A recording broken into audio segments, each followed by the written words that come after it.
हरे कृष्ण हरे राम। श्री रामचरितमानस में गोस्वामी तुलसीदास जी ने श्री रामचंद्र जी के निर्मल एवं विशद चरित्र का वर्णन किया है। महर्षि वाल्मीकि द्वारा रचित संस्कृत रामायण को श्री रामचरितमानस का आधार माना जाता है। यद्यपि रामायण और श्री रामचरितमानस दोनों में ही राम के चरित्र का वर्णन है, परंतु दोनों ही महाकाव्यों के रचना करने वाले कवियों की वर्णन शैली में उल्लेखनीय अंतर है। जहां वाल्मीकि ने रामायण में राम को केवल एक सांसारिक व्यक्ति के रूप में दर्शाया है, वहीं गोस्वामी तुलसीदास जी ने श्री रामचरितमानस में राम को भगवान विष्णु का अवतार माना है।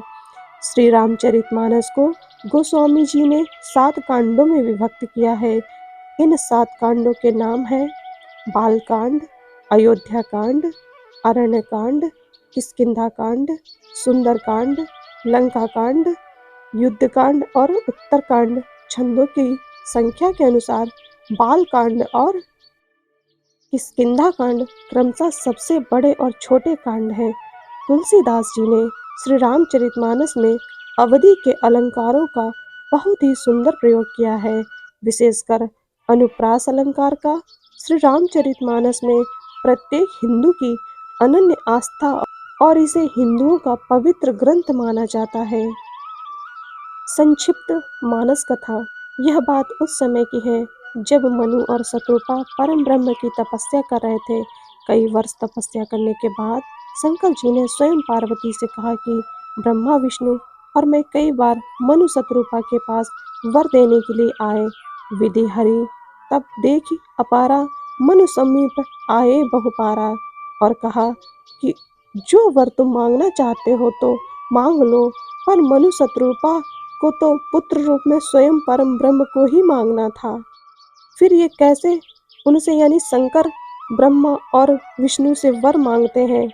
हमारे प्रभु राम तो सर्वज्ञ हैं, वे भक्त के हृदय की अभिलाषा को स्वतः ही जान लेते हैं। जब 23,000 वर्ष और बीत गए तो प्रभु राम के द्वारा आकाशवाणी हुई। प्रभु सर्वज्ञ दास निज जानी, गति अनन्य तापस नृप पानी, मांगु मांगु बरु भई नभ बानी, परम गंभीर कृपामृत सानी। इस आकाशवाणी को जब मनु शत्रुपा सुनते हैं तो उनका हृदय प्रफुल्लित होता है, और जब स्वयं परम ब्रह्म राम प्रकट होते हैं तो उनकी स्तुति करते हुए मनु और शत्रुपा कहते हैं, सुन सेवक सुर तर सुर धेनु, विधि हर वंदित पद रेणु, सेवत सुलभ सकल सुखदायक, प्रणत पाल सचराचर नायक। अर्थात जिनके चरणों की वंदना विधि हरि और हर यानी ब्रह्मा विष्णु और महेश तीनों ही करते हैं, तथा जिनके स्वरूप की प्रशंसा सगुण और निर्गुण दोनों करते हैं, उनसे वे क्या वर मांगे।